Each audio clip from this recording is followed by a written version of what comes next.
Bom dia a todos, espero que todos estejam bem, com saúde, que a paz de Jesus possa nos iluminar nessa manhã de estudos aqui na Casa Espírita. Gostaria de iniciar os estudos de hoje fazendo uma prece, agradecendo por essa oportunidade. Mestre Jesus, agradecido por esta oportunidade de estarmos aqui hoje, agradecido por essa doutrina maravilhosa que tanto nos esclarece, que tanto nos orienta, pelos bons amigos espirituais que sempre estão a nos acompanhar durante esses trabalhos da Casa Espírita, toda a equipe espiritual desta casa.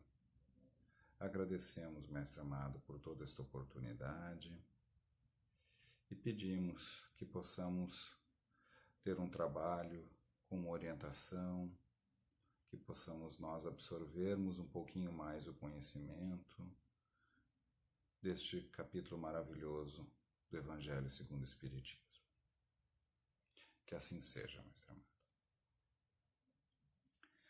Bom, o capítulo que nos coube estudarmos nessa manhã hoje é do capítulo 13, né, do Evangelho segundo o Espiritismo, né? Não saiba a vossa mão esquerda.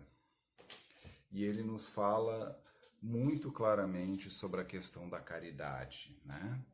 O título é Dar sem esperar retribuição, convidar os pobres e os estropiados. Bom, para nós fazermos uma análise um pouco mais profunda, entendermos um pouquinho mais o que Jesus quis nos falar em relação a essa passagem, eu acredito que seja importante nós compreendermos que o real sentido da palavra caridade, né? O que a doutrina nos esclarece sobre essa questão da caridade, dessa doação, né? Que tanto Jesus nos fala. No Livro dos Espíritos, nós temos uma definição que a caridade é benevolência para com todos, indulgência para as imperfeições dos outros e perdão das ofensas. Tá? Se nós pegarmos o Evangelho, o próprio Evangelho segundo o Espiritismo, ele nos esclarece sobre a caridade, que a caridade é a virtude fundamental que há de sustentar todo o edifício das virtudes terrestres. Olha a importância disso. Sem ela, não existem as outras. Ela é a base, ela é a mãe de todas as outras virtudes humanas, né?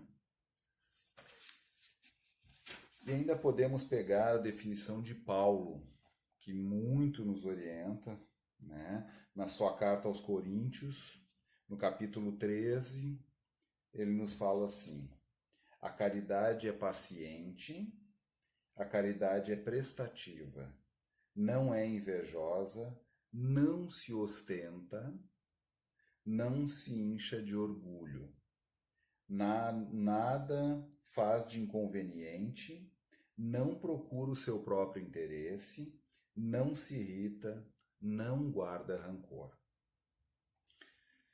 É importante que a gente entenda o conceito de caridade e muitas vezes ele é traduzido pela palavra amor, né?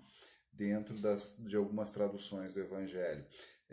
Mas a gente tem a noção clara que o significado da palavra caridade é ação em benefício do próximo. Algo que nós fazemos em benefício do próximo, né? Diante desses conceitos todos que a gente estuda e vê em relação à caridade, que podemos colocar como a caridade, né?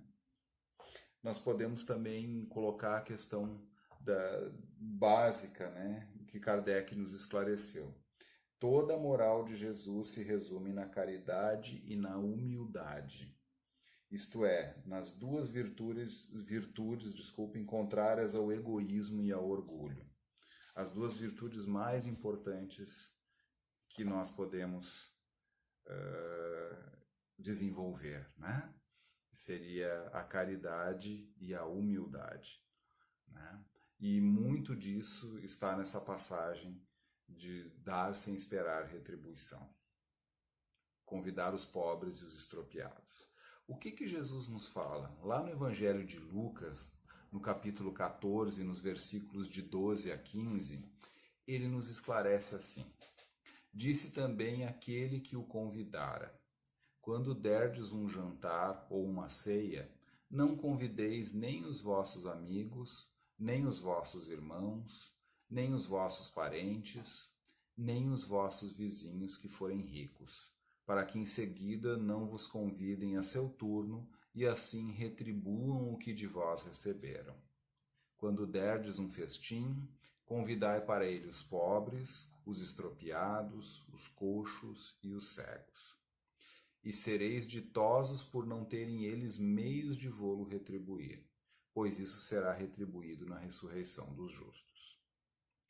Um dos que se achavam à mesa, ouvindo essas palavras, disse-lhe: Feliz do que comer do pão no reino de Deus. Bom, essa passagem ela é um tanto forte, ela é um tanto quanto marcante, né? Porque Jesus dizer, não convideis para os festins os vossos amigos, mais os pobres e estropiados. É algo um tanto difícil de nós conseguirmos compreender se a gente não retirar o espírito da letra, né? Não fizermos uma análise um pouco mais profunda. Até porque Jesus sempre falava por parábolas, sempre se comunicava de uma linguagem um pouco mais figurada, que era o costume da época, né? O costume que se tinha naquela época de Jesus. Então, não é possível que Jesus tenha dito para que nós não convidemos as pessoas que queremos bem, nossos amigos, nossos parentes, as pessoas que nos estão mais próximas, né? E que reunamos na nossa mesa os mendigos da rua ou as pessoas carentes, né?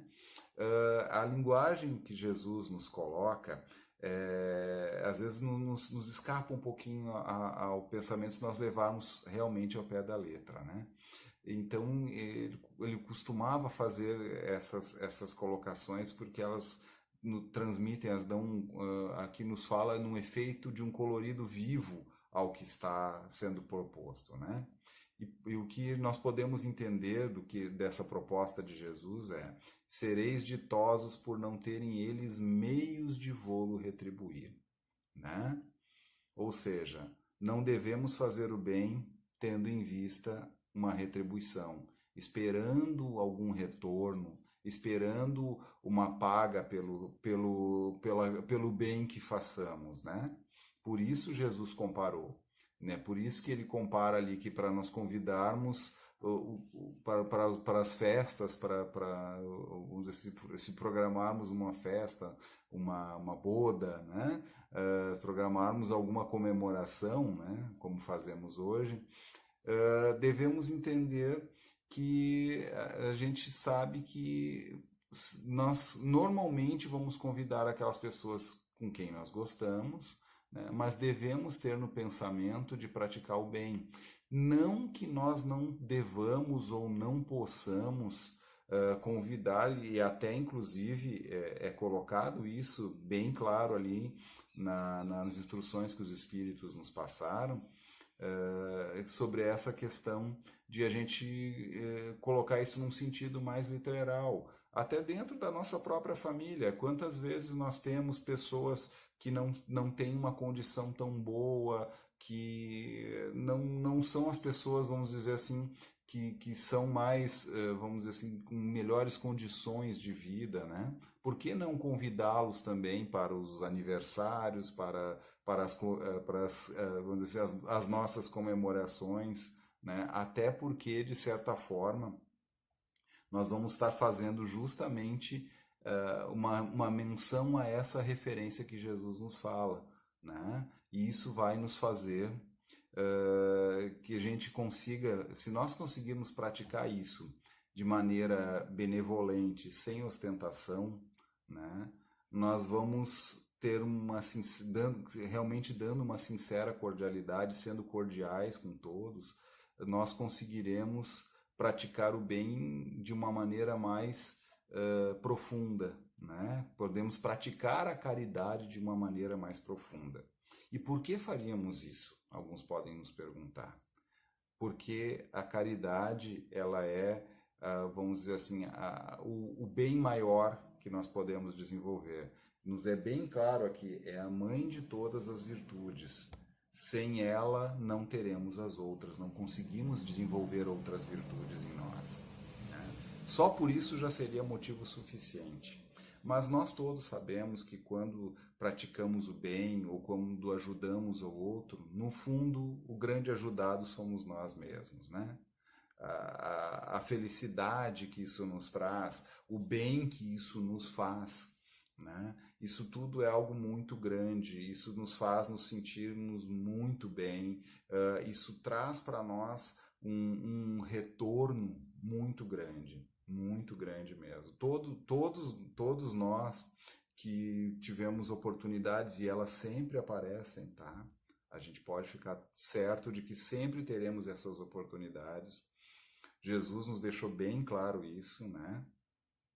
Que nós sempre teremos oportunidades de ajudar ao outro. Inclusive, ele nos deixa bem claro para que façamos ao outro o que gostariam que fizessem por nós, né?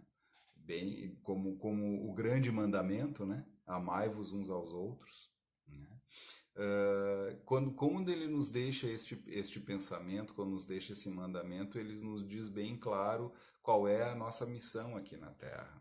Nos fala bem claramente. E quando nós seguirmos isso, e quando nós conseguimos fazer a caridade de uma maneira mais íntima, de uma maneira menos egoísta, de uma maneira sem esperarmos o retorno, sem esperarmos retribuição, conseguimos fazer com que esse sentimento tenha para nós uma importância muito grande. Isso nos realiza tanto, tanto. Só quem faz, só quem consegue fazer a caridade, só quem consegue praticar ela, sabe o retorno que tem. Sabe o quanto isso é gratificante para nós, como pessoas, como espíritos, né? E o quão importante isso é para a nossa vida. Isso nos realiza mais do que muitas conquistas materiais. Não estamos dizendo aqui de maneira alguma que não há importância das conquistas materiais. Elas são extremamente importantes, sim, elas têm a sua importância. Mas a nossa realização íntima, ela está muito mais voltada a praticarmos a caridade, a olharmos o nosso próximo, a vermos quem necessita, a trabalharmos para que possamos crescer espiritualmente, como pessoas, como seres humanos, né? Nesse próprio processo da pandemia, a gente sabe o quanto precisaremos ajudar uns aos outros para superarmos, né? Vemos exemplos todo dia de pessoas se ajudando, criando soluções. Isso é maravilhoso, porque a gente consegue ver justamente a importância que tem a caridade, o quanto ela nos faz melhores, o quanto ela nos modifica intimamente, o quanto ela nos aproxima da verdadeira lição que Jesus quis nos dar, do amai-vos uns aos outros, né? E para aprofundarmos um pouquinho, eu trouxe um texto de Humberto de Campos para nos deixar um pouquinho, fazermos pensarmos um pouquinho mais sobre esse assunto da caridade, da caridade sem ostentação, da caridade verdadeira. Né? Caridade é servir sem descanso, ainda mesmo quando a enfermidade sem importância te convoque ao repouso. É cooperar espontaneamente nas boas obras, sem aguardar o convite dos outros. É não incomodar quem trabalha, é aperfeiçoar-se alguém naquilo que faz para ser mais útil. É suportar sem revolta a bilis dos companheiros, é auxiliar os parentes sem reprovação, é rejubilar-se com a prosperidade do próximo, é resumir a conversação de 2 horas em 3 ou 4 frases, é não afligir quem nos acompanha, é ensurdecer-se para a difamação. É guardar o bom humor, cancelando a queixa de qualquer procedência. É respeitar cada pessoa e cada coisa na posição que lhe é própria. Não ouvides, pois, que a execução de teus deveres para com o próximo será sempre a tua caridade maior. Olha o quão esclarecedor, o quão nos orienta, né, Humberto de Campos em relação à caridade, né? Quantas questões nós temos aqui do nosso dia a dia, coisas simples, coisas que podemos praticar sem necessariamente ser uma ajuda material, né? E quanto a gente sabe que ainda tem que de caminhar, quanto ainda temos de ter esse autoconhecimento, né? Para que nós possamos evoluir mais, né? Mas estamos no caminho, essa é a questão. Jesus nos deixa bem claro isso, né? E nos coloca bem claramente a importância da caridade, a importância do dar sem receber retorno, sem considerar nenhum retorno, né? Porque essa é a verdadeira caridade, esse é o verdadeiro objetivo, né? Aí quando ele nos coloca, eu achei interessantíssimo, quando ele nos coloca ensurdecer-se para a difamação. Quantas situações são criadas, quantas desavenças vemos no mundo, porque as pessoas, nós ainda somos imperfeitos, nós ainda fazemos, ainda cometemos os nossos erros. Nós ainda estamos longe de uma perfeição e sabemos disso. O importante é nós sabermos disso, que nós damos pequenos passos, mas damos pequenos passos para conseguirmos atingir um nível maior e evoluirmos um pouco mais. E sabemos que estamos longe, mas podemos avaliar sim, já progredimos muito, né?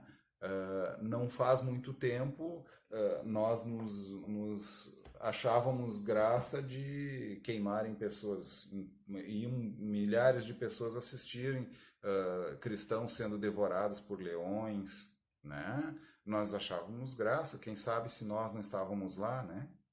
Muitas vezes podemos considerar isso, né? Isso era algo rotineiro e algo normal. Hoje já achamos inaceitável. Então nós já evoluímos também, se nós pararmos para analisar, né? Meus irmãos, espero ter contribuído. Eu gostaria de deixar aqui uma mensagem que muito me tocou, tá? Do livro Vinha de Luz, e que para fecharmos esse tema aqui da caridade sem ostentação, né? Do dar sem esperar retribuição. O capítulo é o 163, intitulado O Irmão. A caridade é sofredora, é benigna. A caridade não é invejosa, não trata com leviandade, não se ensoberbece. Paulo, na carta 1 Coríntios, capítulos 13, versículo 4. O benfeitor Emmanuel nos orienta aqui. Quem dá para mostrar-se é vaidoso. Quem dá para torcer o pensamento dos outros, dobrando-o aos pontos de vista que lhe são peculiares, é tirano. Quem dá para livrar-se do sofredor é displicente. Quem dá para exibir títulos efêmeros é tolo. Quem dá para receber com vantagens é ambicioso. Quem dá para humilhar é companheiro das obras malignas. Quem dá para sondar a extensão do mal é desconfiado. Quem dá para afrontar a posição dos outros é soberbo. Quem dá para situar o nome na galeria dos benfeitores e dos santos é invejoso. Quem dá para prender o próximo e explorá-lo é delinquente potencial. Em todas essas situações, na maioria dos casos, quem dá se revela um tanto melhor que todo aquele que não dá, de mente cristalizada na indiferença ou na secura.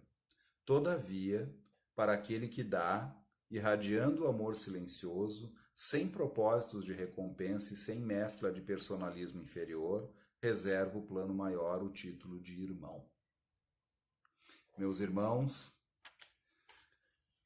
Agradeço o tempo, agradeço a paciência de todos, desejo uma ótima semana, cheia de paz, cheia de graça, de saúde, que tenhamos todos uma ótima semana e até uma outra hora, se Deus quiser. Um grande abraço a todos, fiquem todos com Deus. Até mais.